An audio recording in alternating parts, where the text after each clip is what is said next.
Alright guys, let's talk about back to beginning concert that happened yesterday.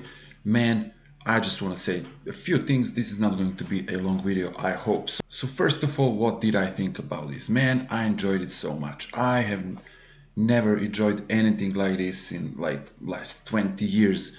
I think last time I enjoyed watching a concert of some kind was back in 2000s, man, when I was, buying DVDs and going to watch some concerts. You know how it was back then, before YouTube came and before we started using it.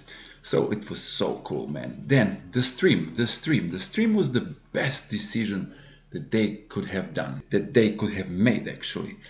So doing this stream and allowing people around the world to watch this concert together was magnificent. It was the most amazing thing of all of it, because at one point when on the stream Ozzy Osbourne was playing on the stream, there was like more than 4 million people watching in that moment on stream, guys. 4 million people. Maybe it was even more later on Black Sabbath. I didn't watch Black Sabbath. I watched Black Sabbath today, so the day after, and man, I enjoyed it so much. Now let's talk about the bands. So this was the best spent 150 crowns in my life, and I heard it was for charity. So everything was perfect. Just amazing, great decision, Sharon.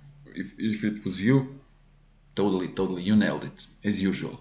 Now let's talk about the bands. Let's talk about the Ozzy, man. This was a celebration for him. This was for him, for his, career, him as persona and what he means to all of us rockers in our rock and metal world. So, I mean, his performance was fantastic, both Ozzy and Black Sabbath. Nothing much to say about it, but the other bands, hey, there were bands that I don't like here. That I don't usually listen, like Lamb of God, Gojira, all those things. But there are bands that I really enjoyed, like Rival Sons, Halestorm, of course Guns N' Roses, of course Tobias, who nailed Bark at the Moon. So it was, everything for everyone, and I'm okay with it. And I see people online bashing like Guns N' Roses, for example. Like people, give these guys a little bit of a slack, okay? On July 4th, they played a 3 hours long set in Stockholm. Then, July 5th, they flew from Stockholm to Birmingham, which is like, I guess, 2 hours flight or more. And they played it here. Like, people are crying on the internet, oh, Axl Rose sounded bad. I mean, he sounded great. But show me a guy here on this concert who played a 3 hours long set only day before this concert. Just show me and we can talk. Yeah, you cannot show me, so there was no one. No one did it except Axl. So stop whining. Guns N' Roses were great.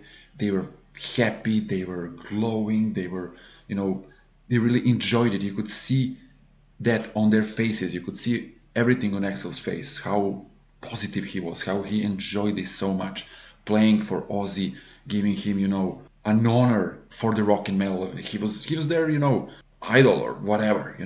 So stop crying and stop whining. And yeah, they had some minor mistakes, out of sync, but let me tell you something. Every band had mistakes, and every band had some, mishaps here and there, because you gotta understand something about this concert. This is not your.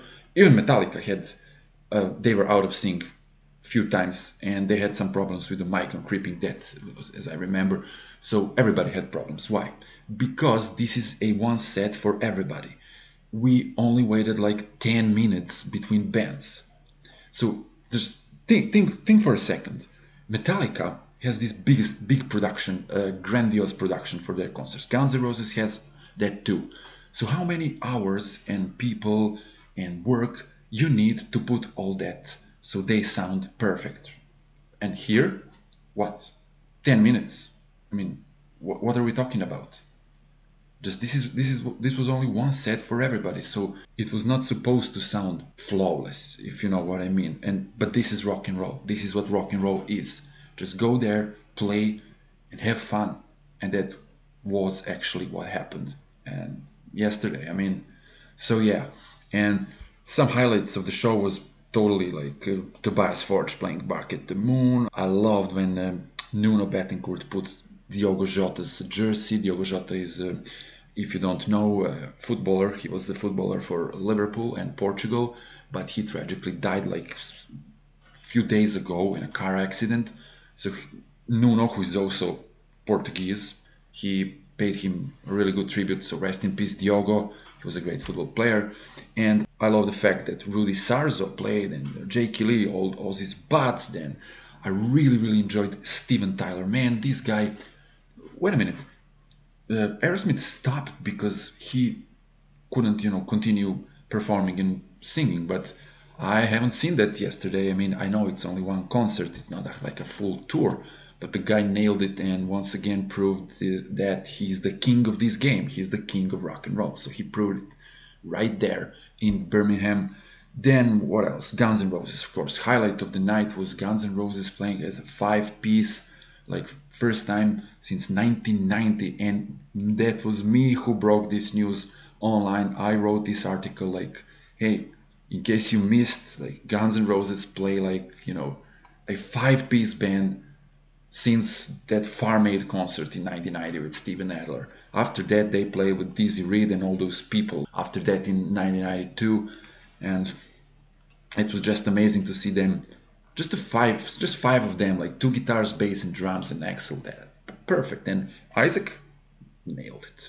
So yeah, and then Ozzy, of course, the crown of the night was Ozzy. I mean, sitting like this, singing. Maybe it was not all him singing, but I don't care. I told you I don't care. I was there yesterday for rock and roll. I wasn't there to to pick, hey, you made a mistake, If you want people who don't make mistakes, go on YouTube and listen YouTube guitarists, then you're not gonna get any mistakes. But this is real, this is rock and roll. So shut them up. And then in the end, what is the legacy of this concert and what is the significance of this show? I mean, you remember how we talk about things that happened in the past, like Freddie Mercury tribute show, Guns N' Roses Live from Paris broadcast, Moscow Peace Festival, Metallica in Moscow also. So we talk about these legendary performances as something, this is for the books, this is for the history, this is, they gather all together and play those songs, all these faces, all our idols, or all those superstars at one place. And this is exactly how are we going to talk about this concert in the future, because this happening was legendary, and this happening is the best thing that happened in rock and roll in the last 20 years. Why? Now we're going back to the beginning when I said a live stream, and listening and watching the live stream all together, the whole world watching together what is happening there at the same time. Yes, the stream was like 2 hours late, but never mind. We were there. We were on the social media. For the whole day we were talking about it. You could go on social media, post something, people would respond. You could start conversation about what? About this. So this felt like going back to the monoculture days. You know what monoculture is? Monoculture is what was before internet. So we had magazines, TV, radio, and we had all those things, and we digest all those things together at the same time. And this is exactly what happened yesterday. And that's why, again, I'll say thank you for the stream. This was the best decision ever. So it really, really reminded me of the old times, and it made us all united again over something that we love the most, and that's rock and metal music. Call it whatever you want. I don't care, but we were there together, and we were there only for that the whole day. And we are going to continue to talk about it, to watch clips, to see videos, to watch Papa Perpetuo's movements or Ozzy's, face expressions or whatever. This is amazing, guys. This is, I don't know. I don't know if what you think. Tell me in the comments. So we had a monoculture thing in a polyculture world, which was even better because before you could watch a broadcast live from Paris, 1993 or 2. When was it? But you couldn't go anywhere and to discuss it. You would need to wait some, TV shows about it. You would need to wait some magazines to write about it. But now you could go immediately on the internet and talk to people about it, and even talk in that live stream, you had a chat, you had those videos from people around the world. That was the most important and valuable thing that we got from this, and I really hope bands can learn something from this. I really hope bands will consider doing these live streams more when they play their shows, because you see, for a small amount of money you can gather whole world around. So think about it, bands. Not only big bands, small bands too. Stream your concerts, stream them online. You can get, first of all, a lot of money because people want to watch it. Second of all, you can get, all the royalties on YouTube or wherever, and that is how we can stop, people putting those crappy videos online. But never mind. You understand what I'm saying. So I feel all positive, man, from this concert. So that's it. Tell me what you think, guys. Tell me, what band did you like the most? Tell me, what do you think about this monoculture thing that gathers us all around? Tell me, how much do you like Ozzy? And that's it. See you next time. Like, share, comment, subscribe. And, Ozzy, farewell, my friend. I don't know what to say. Just rock and roll, man. Ciao.